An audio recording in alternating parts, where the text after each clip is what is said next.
And there was also the Hall of Fame banquet that was the other night too. All right, guys. They do that every year? Yeah, they do it every year. Not that they promote it or anything, because, who would want to celebrate the greatest Canadian volleyball players that we have, right? Wouldn't want to celebrate that. No, wouldn't want to celebrate that. Everett's deranged. Guys, this is what happens when we go 0-9 in sets. Are we live? Yeah, we're live. We're live on TikTok too? We're live on TikTok as well. Oh, no. Yeah. What an opening. What an opening. Let me take this one because I, of all three of us, am in the best spirits. I think just based on my team's performance, which we'll get to in a little bit. But welcome, boys and girls. This is a special episode of the 9x9 live from VNL, Ottawa. It is Saturday. It's the end of day 5. There are only 3 matches left. My name's Rob St. Clair. This is Everett DeLorme from Volleyball Source. This is Dan McNeely from 5-1 Volleyball. Boys, vibes are very low. Vibes in Canada in general. Very, very low in Canada. The Maple Volleys just, well, I don't even know what they just did. Oh. Let's start there. Unfortunately, yeah. I think we have to, yeah. Because otherwise, I'm just going to be brooding. I got to get off my chest beforehand. It's ugly. I don't remember a time it ever being this ugly. These numbers are terrible. Those are just brutal. I don't even want to look at them. Very interesting the faults, though. I know there's a lot of change going on right now, and I know there's a lot of change going on in the program. But like Benjo said, I'm excited for the future, but it just hurts like hell right now because I cannot remember ever in my over a decade now of covering Canadian volleyball on Canadian soil ever seeing a performance like this. No sets won is disheartening. The way we did it tonight too, where just nothing was working. Like, who scored the most points for us? Howe did, and he came off. Didn't even play in the third set. 6 for 7 attacking 2 blocks, and he got benched. Yeah, but he was how many balls did he step in on serve receive? Too many. Too many. There's some he was chasing halfway across the court. Get out of there. Yeah, you can absolutely go out there and get blocks and get kills, but if you're gonna mess up our first touch, guys, it was not a good game by any means. It was not a good game. I'm not going to defend that. However, I think we're being a bit depressing. I think I'm going to play devil's advocate here, okay? Please do. Because Please do. I think that we played Canada played 3 very good teams. Played Germany, France, and Italy. Italy and France are arguably 2 of the top 3, 4, 5 teams in the world right now. Olympic champions, Eurovolley champions. Maybe the top 2 teams in the world. I don't know. Maybe. Germany, okay, yeah, that's a little less indefensible, but because Germany they did go 3-1 this week. They're looking a lot better. Yeah. I think we just had a hard schedule for a lot of it. And I think that exacerbated us not playing well, or Canada not playing well. So I think there's still hope. I think I'm really gonna wait for my depressive phase until tomorrow, guys. Bulgaria versus Canada might be the most important, least important game of VNL so far. The most important, least important game. That's a great point. Both teams 0-3. Oh, wait, because finish your thought there.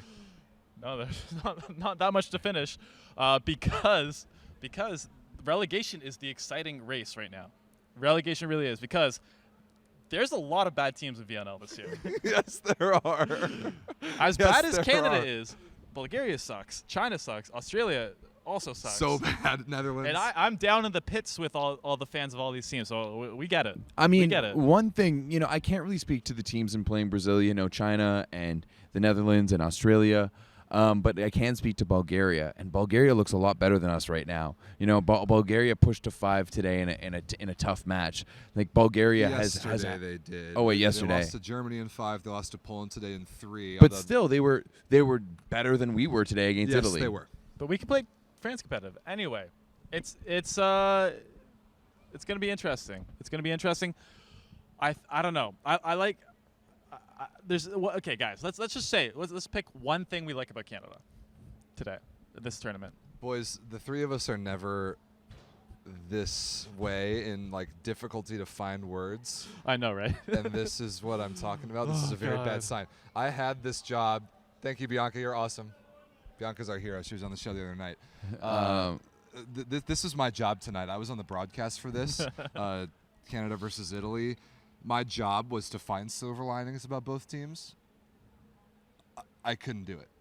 I could not. There was moments where we looked really good. Like there was moments where Dan and I were sitting in the media area. Stretches, 5 Yeah, point there was stretches. just these 5-point stretches where we look really good, where we get a big block, and then all of a sudden, we'd convert a transition opportunity, and then we had 4 guys, all committing offensively. But then there was other times it just looked bad, and everyone was discombobulated. No one was on the same page. No one was communicating.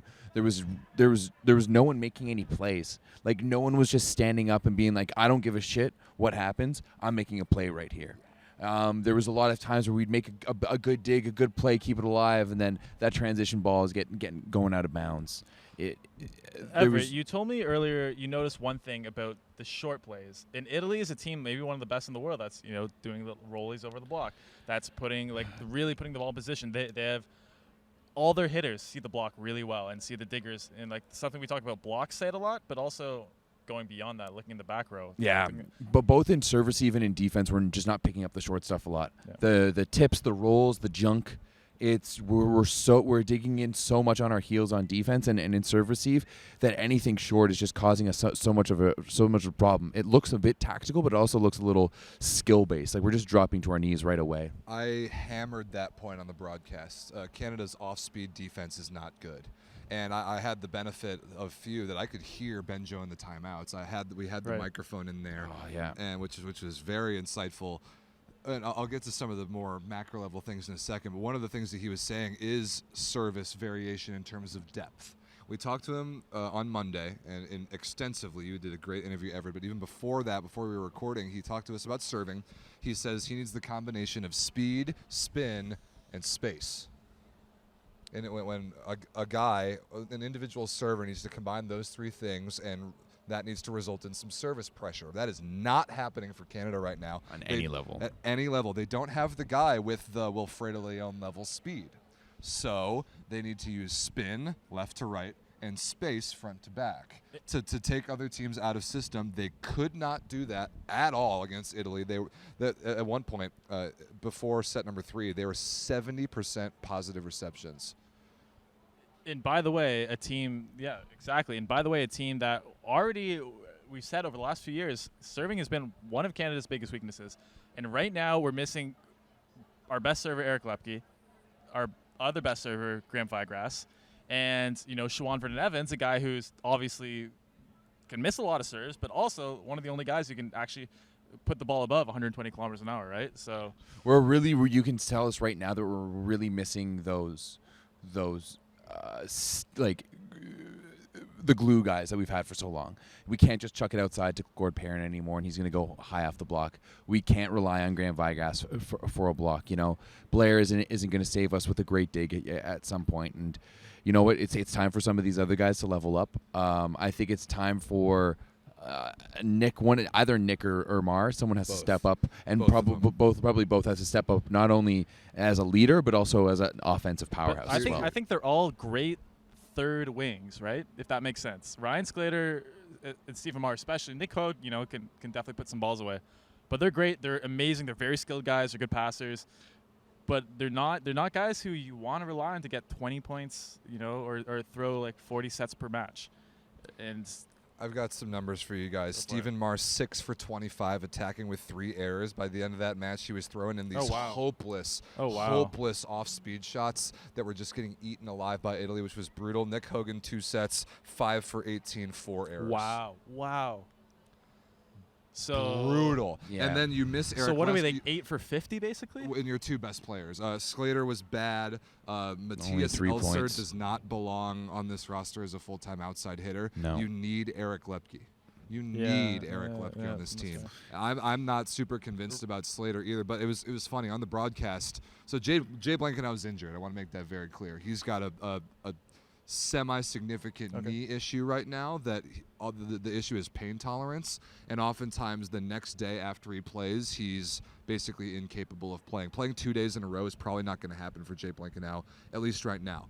I expect Brett Walsh the whole game tomorrow. Okay. And Jay Blankenau, the first 2 sets, because of the extremely poor reception, could not get to balls. He was limited. It was his choice to go tonight. He wanted to push himself through it tonight, and that cost his team. He He, combined with the inability to pass the ball, were a huge liability for Canada. The offense was positively brutal to watch. It's everything that we've wanted Canada to be in those France scrimmages, where it's so precise and fast and in control and 3 guys in the air at the same time. Not even close. And all those missed connections resulted in these horrible off-speed shots that were just gobbled up by Italy and ran back down your throats. It was not good. No. Is there any, okay, so maybe to wrap this section up, because I think we should move on to maybe some more positive news for this podcast, because there is some stuff we can talk about. Is there any player, Everett, that we can hit the panic button on that's like on the 25-man roster that you're like, you need to show up next week 100%. We need you. Which players do you include on the list? I've got a couple. Well, Rob first. Yeah. Well, first and foremost, I think Lepke needs to come in hard next week, right? He's going to be coming in fresh. He's a little bit rejuvenated. He's a new dad, right? Like he needs to come in hard because we need him right now. Like we need a spark from this team, and get that Fred VanVleet energy, new dad energy. Yeah, exactly. Get that Fred VanVleet energy. Get going. But yeah, like Lepke, I need to see something come in. Someone needs to bring in some urgency. And just so far that what I've seen from our usual leaders, like Lepke is the one guy who has his foot in both worlds, right? He's the one guy who's played professionally, who's spent 2 years now in Italy, but is still close enough to this to his old Trinity days and to Benjo that he knows the style, he knows the system, he knows the expectation. So that's why we need Lepke to come in hard and really grow into that player that we've always hoped he could be with Team Canada. You need Lepke serving as well. I think that's a great choice. The other one, in kind of a similar vein, I think Derek Epp needs to be in the mix for this team. That's what I was thinking too, yeah. Brett Walsh and Jay Blankenauer are both front court liabilities. Derek Epp is not.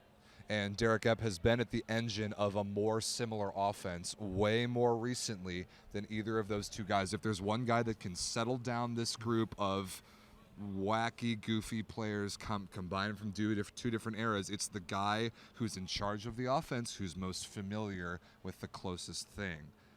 I think we're basically asking for Team Canada to become Trinity Western University, which is probably honestly not a good idea, and I have a couple more macro Canada takes before we move on, but if they're going to commit to this style, and that's what they're going to do. Mm-hmm. There's no doubt that they're not about that. Deviating from the course whatsoever. For better or for worse, there's no doubt that they're committing to this new method of playing. If they're going to do that, to stop the bleeding now, I think Derek Epp is the setter for this team. I think he fits the best and gives you the most. I think it's going to have to be a wait and see. I do agree that I think he should be on the roster next week, especially if Blankenau is injured, right? Like I want Blankenau in the fall. Like I want to see the Blankenau that I saw on Saturday night with Team Canada, and if he needs to get healthy to be able to do that, then let's give him some time. Let's give him the week off. Let's send Epp and Walsh, and let's just throw Epp in there. It's not like Epp is without international experience. He came in and set for Canada back at the 2019 World Cup. He's been there before. He's played internationally, and he did pretty good. I remember him coming in and doing a very good job. So yeah, let's give the ball to Epp. Let's kind of see what can happen, because right now something has to change, and someone needs to inject a little bit of energy from this team. Last thing before we move on, because I had the microphone in on Benjo in the timeouts, there is so much information being spit out at these guys. Too much? Oh my God, yes. There is so much analysis paralysis going on, especially with the guys who are older. Hogue, Marr, both setters are having to relearn the game of volleyball that they've known, and there's so much going on in their heads. Like in a timeout, Canada's saying, these two serve-receive rotations, or serving rotations, these are your two guys to target. Receiving in this rotation, take this seam. Blocking against this guy in this situation, take this shot away. Rob, is that too granular for you right now? Yes, it is. It's too much. Those little details are important eventually to the style that Canada wants to play. In a timeout in a match like this is not the time to talk about those things. It's more the things like Everett said. Somebody needs to have the mentality to go make a play. Instead of thinking about the 4 different pieces of data that come in 4 extremely specific rotations that you just learned in a timeout, get that out of your mind. Get making a play in your mind. That's going to help Canada win games now as they learn all those extremely technical bits for later. Yeah, I mean, totally. That's a very good point. And it's sometimes a thing you deal with. I love our coaching staff, don't get me wrong, but Me too. But I agree, like, there's not a lot of time to put all these pieces together. It's a lot of information, and you have to take care of the top level stuff, the high level stuff before. But well, I mean, like, that's Benjo even said it in our interview tonight, right? And he said, we might have bitten off a little bit more than we could chew, given the time we have, and you know what? At a certain point, you just got to chew through it. And I think that's exactly what's happening right now. We're chewing through it, but fuck, does it ever suck? Sorry for swearing.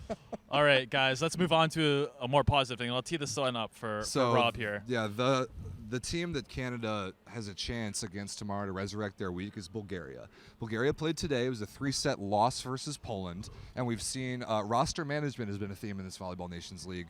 Both teams coming in and starting definitely less than their optimal lineups, even considering the 14 men brought here. Like, this Polish starting lineup today was, I will hear no arguments that it was an A2 team. If you guys even dare tell me that it was anything but a B team, Lipinski would be on any other team's roster. Everett. Lipinski would be on any other team's roster. We were literally discussing it today. Does he have any chance at World Championships for Poland? On any other team. That's not the argument. That's an A2 team. That's an A2 team. This might even be a C team. Everett. No, the one it's that played not. for Poland today. No. Kozub, no chance. Absolutely no A chance. B team is a team that's Shimura, building chance. up to it. Lipinski, no chance. Muzai, no chance. I don't know. I kind of like Kozub. No chance. Kind of like Kozub. No I think chance. he's like, isn't he younger? No chance. This was a Polish B team at best today. Mm. Bulgaria started with kind Still of disagree. similarly. Different setter, no Alex Nikolov, no Martina Tanisov, and I think they, kind of like Canada last night against France, they both Canada and France rolled in with not their planned starting lineups that we understood. And Canada, I think, tried to adjust a little bit to the opportunity that they had and couldn't do it. Bulgaria, same thing. They went down huge in set number 2. I think it was like 11-3. Then they put some starters in. They actually made that game really good the rest of the way, and they started the A lineup in set 3. They recognized the opportunity they had against that Polish B team, A2 and they team. couldn't quite get it A2 done. team. Guys, let's ask our producer. Kelsey, Poland. A2 or B? I would say they're bringing a pretty strong B team for sure. Pretty strong B team. That sounds. That sounds like that sounds like an A2 team to me. For me, a B team is a team that's You guys like are delusional. no. For me, a B team is a team that's like significantly lesser. That's like, like the B team is going to like the university games, something like that. Like You're delusional. Let's move on. Bulgaria had kind of an opportunity here against the Polish B team. They couldn't get it done, but A2 like we were team. just saying, Bulgaria looks better based on the eye test than Canada does right now. 100%. But Sure. they're both 0-3. they're both 0-3. Relegation on the table for both of them. Yeah, What for sure. happens tomorrow? It's the best worst match, like Dan said. It's the best worst match. I think Canada and Bulgaria share a lot of strengths and weaknesses, like we discussed earlier. Reception for sure weakness for Bulgaria. And also they're a team that's very unsure of their lineup. Even if, we're talking about A teams and B teams, I'm not sure if Bulgaria knows what their A team is. They might not. Because, as I've said, Asparov, the guy who I've been high on for a long time, a guy who is called the next Matej Kaczynski, a guy who was What? He was 100%. Not by me. I know, but I've Anointed Bulgarian royalty. Never heard that. That is crazy. A guy who has pedigree. Not necessarily saying deserved. But we saw it in this match, a very real-time example of they started him, they wanted him to get the reps, they wanted him to be good, and he got subbed out for Ivanov, who I'm not even sure where S. Ivanov plays, to be honest. in Bulgaria. In Bulgaria, okay. And this is a guy who played in Italy who's getting benched. Exactly. For him. Alex Nikolov, though, a bright spot. I mean, oh my God. Okay, to now, put it lightly. Yes, we saw. So we talked about Bulgaria last night because they lost that 5-setter to Germany. Dan hopped on the show having not seen Alex Nikolov yet in real life. Dan? So I would Your say thoughts? the main thing, maybe the power game is not as crazy as I thought. It's still very good. Don't get me wrong. What really impressed me seeing him in person was just his ability, his precision. I would say, especially in attacking, the way he was able to attack the ball, create hand angles, like hit the sidelines multiple times. He basically hit the sidelines exactly where you want it on either side. His touch is hit phenomenal. The baseline. Yeah, exactly. His touch is phenomenal. And he's, no player is able to do that 100% power. No player. Maybe Wilfredo Leon. But he does make up with a lot of speed though. But he gets it at like arm swing 75-80% power and extreme precision. That's something I think is extremely valuable, especially it's deadly. Coming out of pipe a few times. And it's unteachable. 100%. You can absolutely. There's only so much you can do to educate that. You can train millions and millions of refs, but he has the sense and the feel for the game that you can't teach. And he's only 18. He's Bulgaria's best player. I think he might be better than Atanasov right now. I disagree. Not a Tanisov yet. Fair enough. But if next couple of years, almost 100%. He's international level ready. For sure. And the fact that I honestly think it's going to be a regression to go back to the NCAA. It might be. It Right? really Like, might be. You We know he talked about it can last still night. leave. He's committed, Sure. but he can still leave. Of course. Leave. Nikolov, leave. If he gets a great Leave. deal, if he You're too good for it. gets the Leave. opportunity cost to go play pro somewhere, make money, or further his career, I wouldn't blame him for taking that. He looks amazing. Yeah, and very, very calm. Yeah. Very calm, which is something that is always something you should look at with young players. Just the jitters, and I think you saw maybe with, not to harp too much on Canada, but like you saw with some of Canada's young players. Oh yeah, they for sure. they didn't seem ready for this level of play, and you saw like very up and down. Nikolov, like he made a couple of mistakes, not very many, but he didn't care at all. Yeah, no, He's he's just very rolling with it. poised. Let me look at his numbers before we move on. Yeah, 8 for 19, no errors.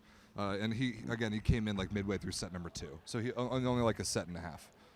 Yeah, and that's a good point. No errors, 8 for 19. No errors. And massive. I'd love to see the more advanced metrics on this, because I was talking about earlier about his precision. A lot of that is block avoidance. Exactly. And I think he creates very nice continuations for his team, and that's the stat I always love to look at is, okay, you don't score, but are you creating A positive free ball? continuation. Positive Yeah. continuation. Exactly, That's Rob. it. Exactly. Yeah, Exactly. and this FIVB stats that we're looking at here on the iPad are so embarrassing that we don't even stat hitting efficiency. God knows we're not going to stat positive continuations, but that's something that we value because we covered the game correctly on the 9x9 volleyball show. I'm curious to see Nikolov versus Canada tomorrow. I agree they have similar strengths and weaknesses, both bad serving teams.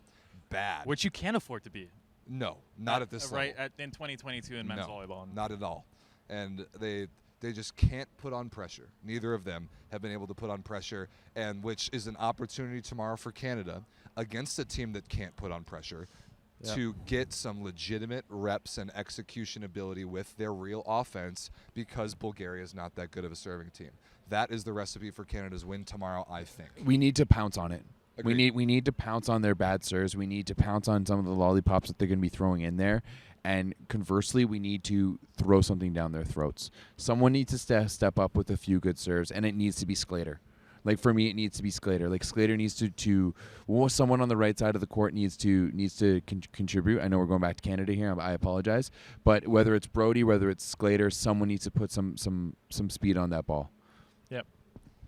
So there was one more match today, and since the schedule was more condensed, we didn't get to do the show after the first match. Boys, this was the best match of the week. You're not wrong. You're not wrong. I am not exaggerating. Germany versus Serbia was the best match of the week. This was unbelievable. These set scores, 27-25, 25-27, 19-25, 28-26, 18-16. But we talked about it last I realized night. Four went to overtime. Four That's of the crazy. 5 in overtime. That's nuts. Unbelievable. And the run was set number 4. Serbia's up 2-1. 21-16 Serbian lead. Johannes Tila comes in, the backup setter who's going to play for Berlin next year. He comes in midway through the set because the offense just isn't really working, and Winiarski knows correctly, something that Benjo took 2 sets to figure out tonight. That's that if the offense doesn't work for everyone, you change the setter. And so they brings in Johannes Tila. He makes a great play in the front court, gets himself back to serve, rips 6 in a row. 7-0 German run. 7-0 to get back in the game. They end up winning in overtime. Great serving by Tilla, but a lot of that was a big blocking by Germany. Yeah, big blocking, and also just that's when we started seeing some miscommunications at Serbia too. They're so streaky, right? They are. Yes, they're so streaky, and when things are going good, things are going great. But when things are going bad, things are going bad. And they're yelling at each other, and their coach is yelling at them. And yeah, this guy right here, Dusan Pekovic. I mean, 19 for 39 looks like a pretty good stat line. Then you add the 14 errors, 11 errors he had in there. How many aces did he have? 4.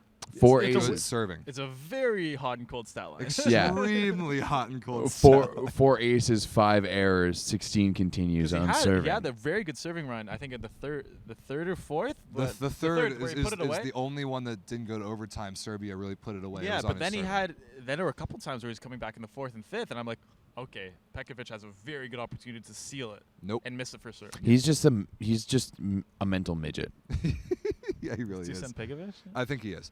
Pavle Peric, Serbia's second leading scorer, one of their outside hitter prospects that we've talked about. 18 for 36, 4 errors, 1 block, 3 aces. That's Pretty decent. pretty good. I've been a big fan of Parrots this week. But Everett, the man that you interviewed, let Yeah. me pull up Christian Fromm's numbers. Dude, he's been how is this the best version of Frome we've seen in a long time? 13 When for has he been better? 27. When has Frome Ever? been better than right now? 13 When? for Was he better when he was 27. like 25? 13 for 27, 2 errors, 4 stuffed blocks, and the match-winning ace at 17-16 in the fifth. Mic drop. Like, that's... You can That's tell too, like incredible. you Where can is this tell coming too in my interview afterwards that he's happy right now. Yeah, he he's does just look loving happy. it. Yeah. Like, and I mean, I even asked him too. Like, it was a bit of a rough year for him playing at Cons and then Vibo, like 2 teams that struggled, and then he was able to turn things Remember around. the 2020 Olympic qualifiers when they were at home and they lost to France in the finals? Yeah. Like I was like, Fromm should like retire. Like he's like completely washed. Dude, he's looking good, and he cranked a few balls from the back row. Like I have a few clips from him like cranking pipe balls from today. They were doing that really, really well. They were running like almost an X combination from the back row, much. where their middle was coming in from the 4-5 sideline and coming in directly, and then the pipe guy would come in opposite over his left shoulder, and they were running that like over and over again, and Serbia was not picking Not up even on it. close. There actually was a bunch of streaky runs on that same play from both teams, where the opposing middle blocker kept jumping on the middle, was on his way down. There was nobody up on the pipe. It happened like 3 in a row for Germany, then like 3 in a row for Serbia. Very, very streaky, but so balanced. And Lucas Massa. Yeah. What an unsung hero this kid has been. He's going to go to Lundberg and play opposite this year. You said yesterday, Dan, that Linus Weber should be afraid. I think Anton Brem and Tobias Crick should bow down to this man as the superior middle blocker right now. He looks great. I mean, let's 16 keep Brem points. out of it. Well, 16 points really. 12 for 22, 3 blocks and an ace. That's incredible. That even I know it's a 5-setter, but 22 sets for middle. Very, very good. But, okay. Not only is he big, he's up fast and he's available. That's what I've been impressed by so far. And then his blocking understanding, just like some of the mental choices that he's making and the educated guesses that you simply must make as a middle at this level of the game, he is much better than 23 years of age. We usually don't see middles this young be this good. And okay, here's a little thought experiment, guys. Oh, here we go. What other 2 middles that we know have played opposite in big situations? Let's look at them here. Dmitry Mazursky. Robert Landy Simone. Yeah. Lucas Mass. Lucas Massa. Massa. I keep saying Mass. Robert Landy Simone is But, a weirder case, but Dmitry Mazursky, But those are other 2 guys who are, the only 2 guys that I consider are first options as a middle, and this is maybe a little forward to say, but like Bit of a stretch. bit at of a this stretch, point. but like in the same maybe like a junior version of those guys. He's if not that makes as sense. physically dominant as either of those 2, but the I've seen him play skill- opposite. He's good opposite. Yeah, too. I know. I'm excited for that Lundberg team. That Lundberg team is going to be really, really fun. Yeah. In speaking to Winiarski after their win, he said they were missing 7 players. Who's the 7 players that they're missing right now? We got Boma. Man, We got Schott. I'm not even sure if Boma's still in the mix. I think he might be kind of retired. I'm pretty sure Boma's still. I'm pretty sure he's still on the Brem is 25. 1, Lucas Kampas 1, Karlitzek, Schott. Schott, Grozer I think probably counts. Kampa. I said Kampa, Oh, sorry. yeah. That I don't know if they Sossenheim? See, Sossenheimer, Sossenheimer? Is it? maybe. Yeah. Yeah, I don't know. I don't know if those guys, See- other than Grozer, if they really add that much though. 'Cause See- this German team, I think they've got a pretty good thing going right now. They do, however, I feel like they're already pretty close to their ceiling right now. I agree. I do feel like this is the team. This is one of the teams that's been together the most. Yeah, sure, they have some young guys, but let's be honest, like the guys who are playing right now have all been playing together for a decent time with Rijkaard and Frome and Zimmerman and all these guys, right? So, I think I don't see how much more ceiling. I don't see much more growth this team can pull out. What they can improve is consistency, because Germany's done for the week. So is Serbia. Germany at 3-1. They had a win against Canada, lost to Argentina, then 5 setters over both Bulgaria and Serbia today. The consistency is the thing for them. If they play at their top level all the time, they don't go to 5 with Bulgaria. They don't go to 5 with Serbia. They will make a team. They're a team that really earns all their points that they get. I And think to that beat them, you've either got to get a bad Germany or you've got to earn even more points than they do. That is a tough matchup anywhere in the world. the consistency to me really comes down to Linus Weber. Like he's not consistent from the baseline. He can be lethal, or he can be hitting phasers out of bounds, like into the 4th row. He can be lethal from attacking, or he can be an error machine Weber as well. today, 15 for 43, 8 errors. You know who he reminds me of a lot, or like in terms of their career trajectory is Asparov on Bulgaria. Both guys like just like Interesting. decided they were like the proteges of like their Bulgarian and German rosters respectively. Like went to Italy very early. Like were kind of brought up as these like guys. Okay, you're the next appointed one for your national team. You had Gianni always with Weber, and same with Konstantinov and Asparov. And both guys, to me, maybe Asparov, like to your credit, is disappointed more. But to me, it's both guys who are like, okay, at 18 years old, you're like, we're putting all your resources in here, and then they haven't delivered. I don't know. You said earlier, Dan, as we were watching Bulgaria and we were talking about Asparuhov, like this kid at 18 was really, really good. But now at 21 or 22, he has not even come close to stayed on the same trajectory. He's about as good as he was when he was 18, and that will be a very quick downfall for a prospect. I'm not going to say that for Linus Weber. I think he's still on the positive trajectory, way more so than Asparuhov is, but he's only 22. He's got the physicality. The consistency is not there yet.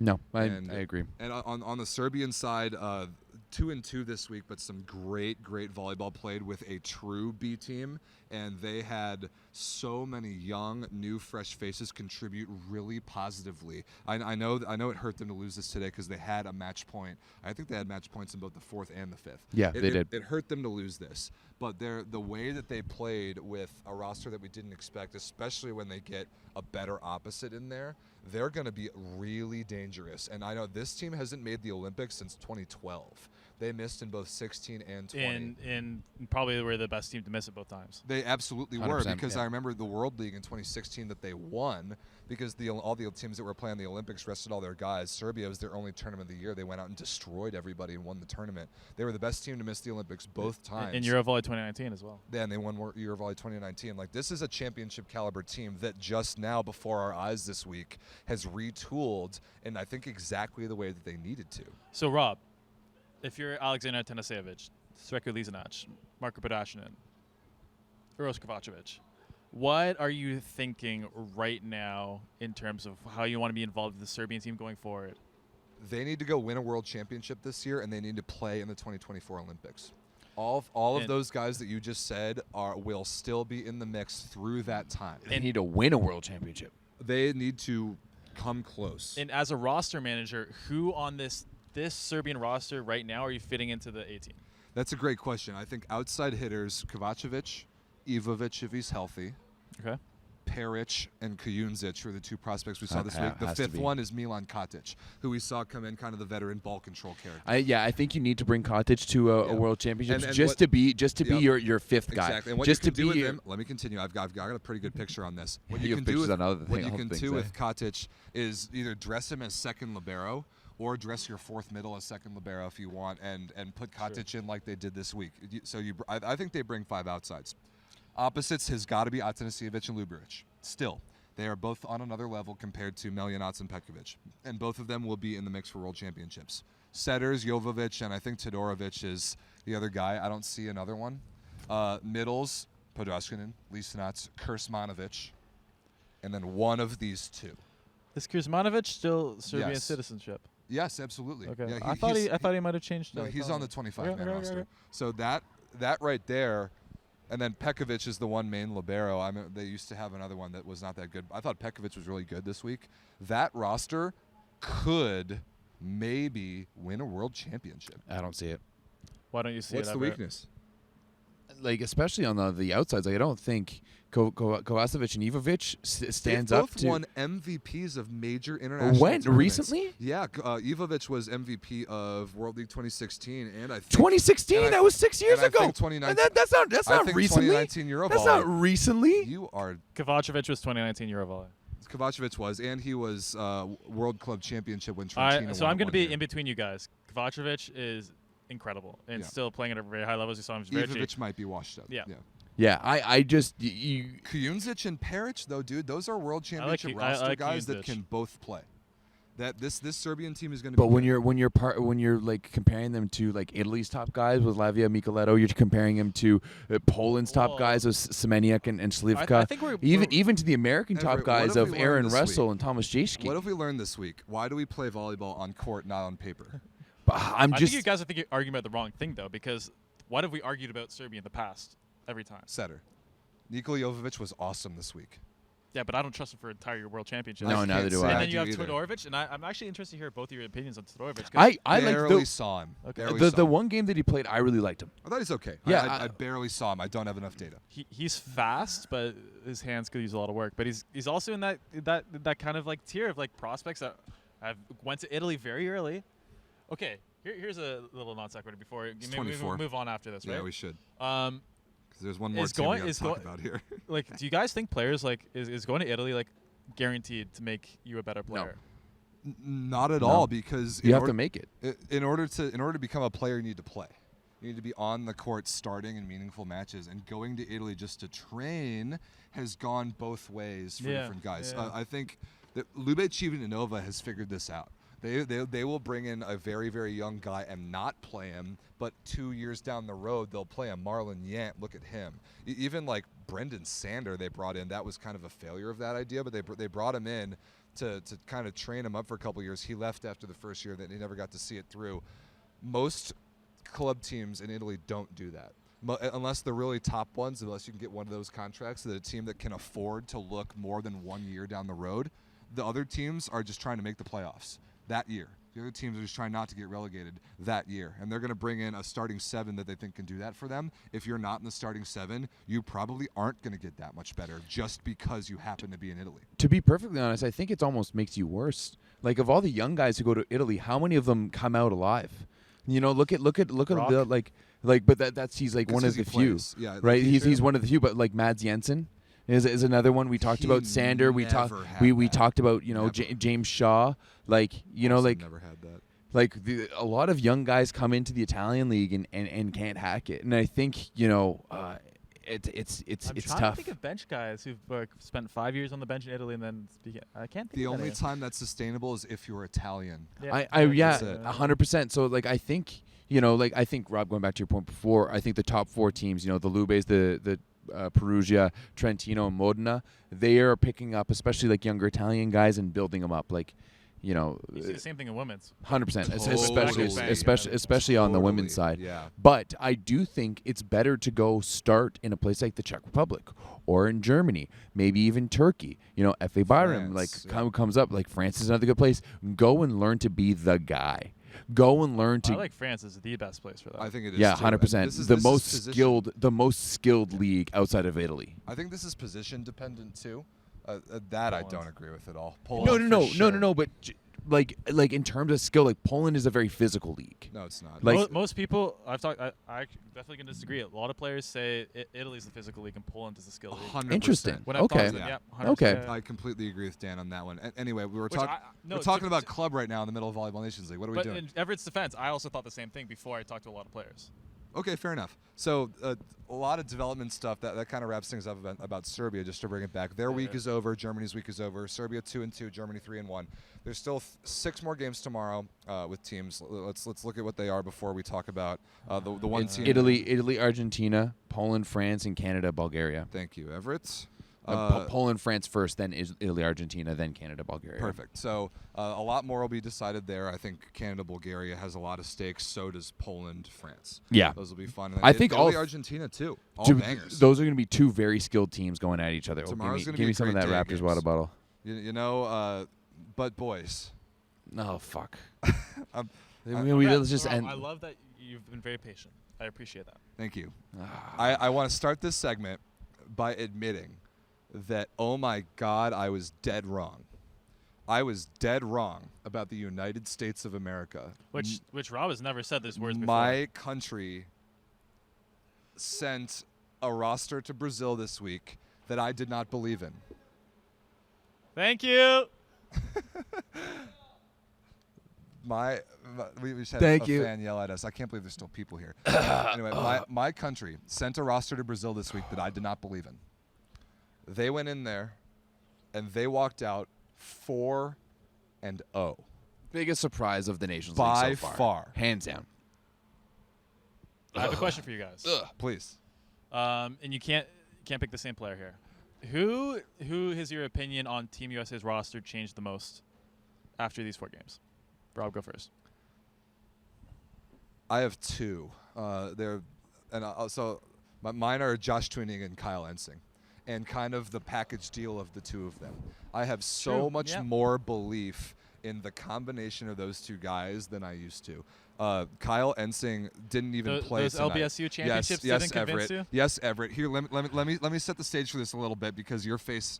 I'll explain. I already know who I'm going to say Jake here. Haynes started the match and played the entire time for the USA. Tyler Mitchum started. Cody Kessel started. this is why I'm played asking. the whole There's match. a lot of- Listen, let me finish. Because the USA went 3-0 to Rob's the start. only one to get to finish. Records speak for themselves there, Canadian boy. Because the USA started 3-0, because of that pleasant surprise, because we beat Japan in 5 yesterday, they punted with this lineup against Brazil. They rested David Smith. They rested Thomas Jeschke. They rested Kyle Ensing. They put in these guys for the heck of it because you're playing Brazil. You're playing Brazil in Brazil. And somehow, this is the match that's truly astonishing to me because Brazil played most of the characters. Yeah. And they made way too many errors. 3 aces, 22 errors serving. 30 errors total, 8 just blind hitting errors out of bounds. The USA, 5 aces, 16 errors. Way better than usual horrible USA serving. 8 stuff blocks, 55 for 107 attacking, only 15 errors, about 38% team efficiency. With Josh Tuaninga and a backup opposite, a backup outside hitter, and a fresh middle blocker who's never played before. This is a massive overachievement for the United States, and I will again remind you, I was wrong about this team. I was wrong. I was so low on the roster they brought to Brazil. I thought they had no chance, but the starting lineup that they had of Russell, Jeschke, Ensing, Smith, Jendrick, and Tuaninga setting. That roster that played the last 3 days looked awesome. And then this day against Brazil, they totally steal one. They're, unbiased. You have to agree they're the most pleasant surprise of the tournament so far. Yeah, I guess I don't really an answer because you just went through the entire roster there and talked about everyone. But yeah, I'm so happy. I do have a question though. I'm going to challenge you a little bit, Rob. And it's a great win. I agree. It's probably one of the coolest VNL wins in a long time. But like you said, this isn't the real USA roster. Is emotionally fantastic, but practically, are there wins from this game? Are there players in this that are going to be a real part of Team This USA? game here? Yeah. Not Jake Haynes. I think Tyler Mitchum getting experience is a good thing. Okay. I really do. Cody Kessel, non-factor. Cody Kessel, who I love. I love Cody Kessel, but he's 30, and he's not as good as 4 outside hitters in front of him at least. It's the American Mark Wilson. Actually, yeah. Kind of. Kessel's been given a lot more chances. This isn't his first kick of the can, Yeah, fair enough. And also there's a Kessel- bit of a nepotism thing. Kessel's dad is volleyball royalty. That Yeah. helps. Anyway, Right. And I like Cody Kessel a lot. Him. Yeah, I didn't. When I said nepotism, I meant no, but of course. he does come from volleyball royalty, as you mentioned. That was not a play for the future. Neither was Jake Haynes, but Tyler Mitchum was. That's a great middle blocker prospect, and I'm excited that he got in there and got some minutes. And for Aaron Russell to play all 4 of these matches and to play that well is just awesome. For me though, he wasn't even that good tonight either. Weird. It's one thing.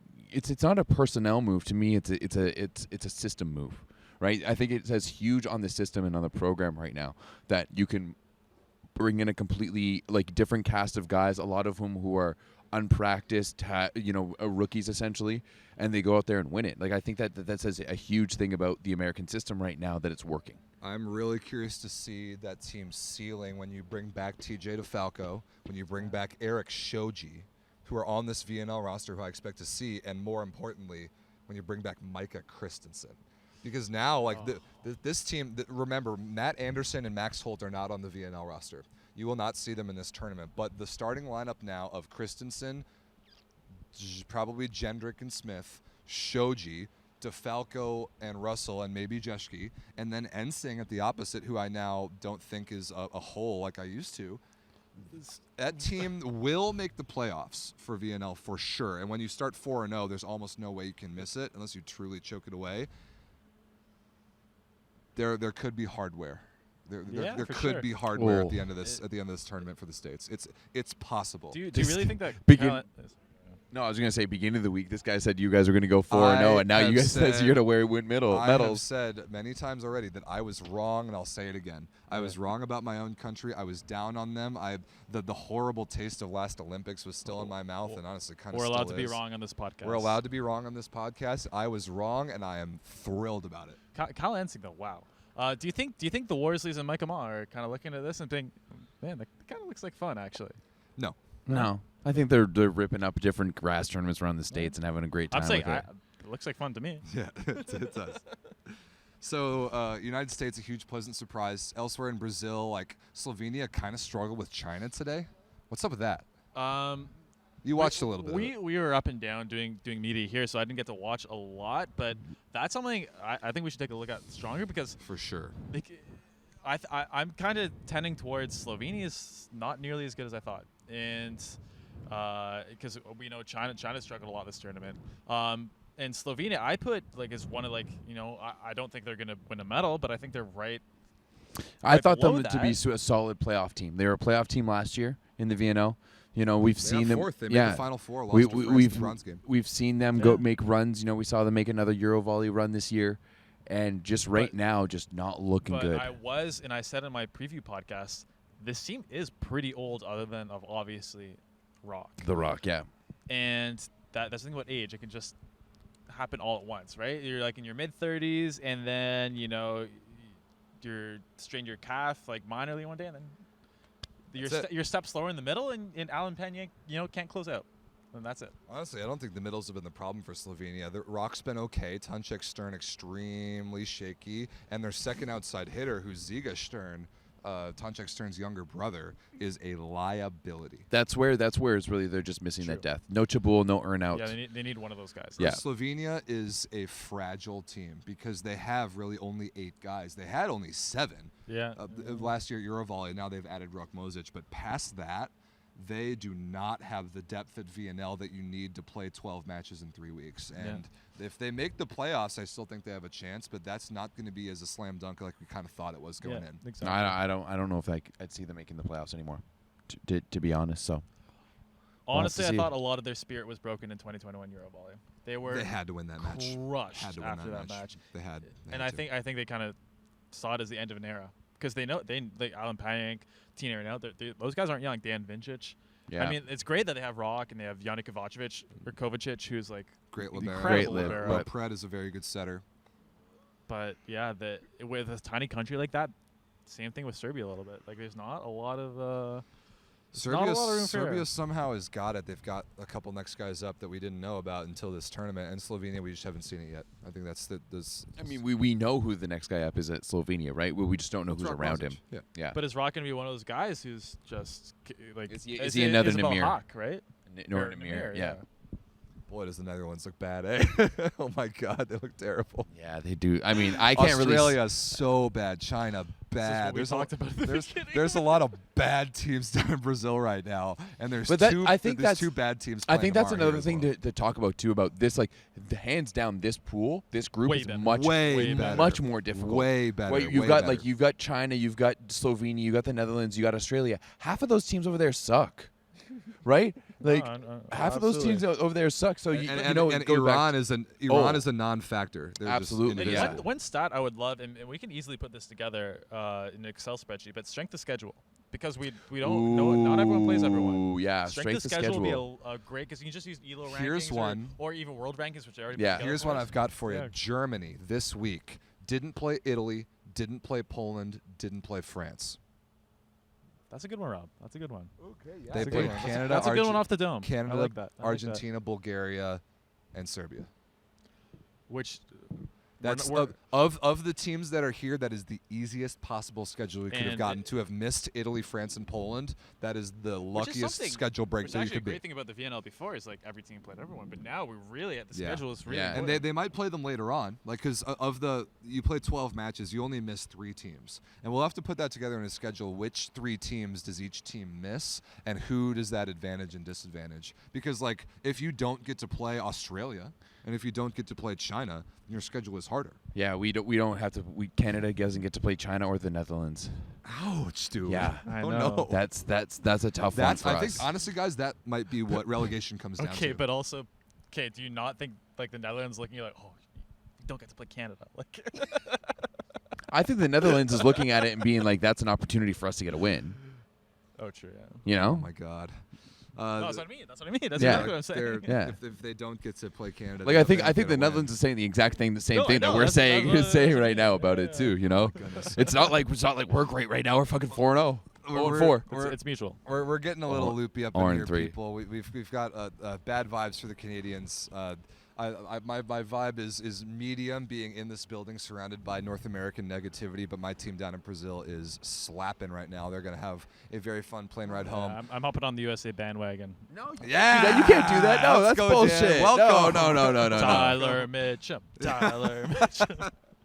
No, thanks you for- have to jump on anyone's train. Oh, It needs to man. be Jake Haynes. Thanks. Yeah, that's for the memes. I'll go. I'll die on the Jake Haynes' hilarious hill. I love watching him.